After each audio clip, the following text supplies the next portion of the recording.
I was able to pay off $25,000 worth of student loans within 7 months. And in today's video, I'm going to be talking a little bit about how I did that and some tips that I would have along the way if I were to do it over again. So, to start, I had 4 federal unsubsidized student loans.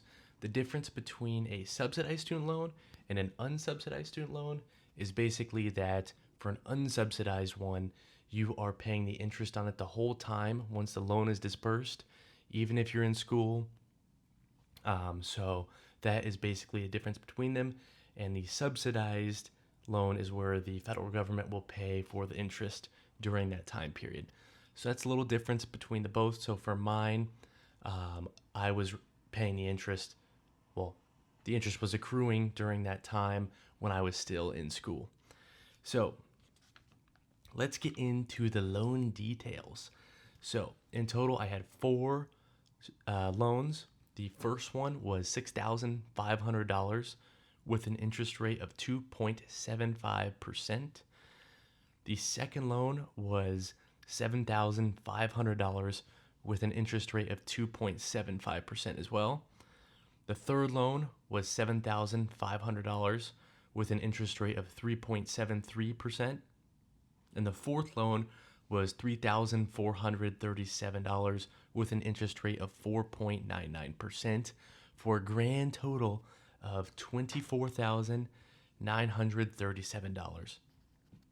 So that is the student loans that I had once I graduated college. I graduated in December 2022, and for the first 6 months post grad, I believe I was in forbearance, so I didn't pay basically anything. Well, I didn't pay at all during that time because I didn't have to. And once I was able to, once I was required to start paying again, I decided that I wanted to be a crazy person and pay them all off. So that's what I did. I made a plan to do so. I was post grad, I interned at a place and was able to get a full time offer starting pretty much as soon as I graduated. So at the time, I had a job. I was living at my parents' house, which is awesome. And so I was able to put a lot of money towards this, which I'm very grateful that I had the opportunity to do. And so that is the first tip I have is if you are able to live with your parents post grad, if you have a good relationship, there's you enjoy living at their house, they enjoy having you. It is huge to be able to live at your parents' house and save money.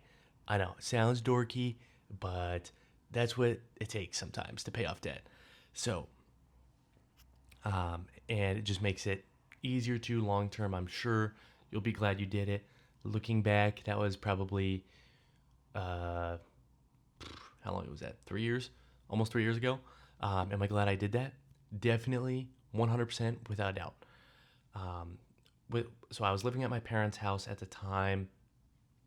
Had a full-time job, making about I think $65,000 at the time, and I was only doing the only investments I was doing during this time period was 5% to the company's 401k match that I was at. So I was only investing 5% at the time just to get that match, and that was it. And with that, I was able to save, well, not really save because I was paying off the debt, but I was able to pay about $3,400 per month, which sucked. It was awful. I felt like I had no money to do anything with friends. I felt like a cheapskate during the time because I would do anything I could to not spend money. And I would, each time I got paid bi-weekly. I would take $1,700 from my paycheck, which was basically the whole thing, and dump it into the student loan, which sucked. And I would do that twice a month, so $3,400 a month. And some months, if I had a little extra laying around, I would toss it towards that as well.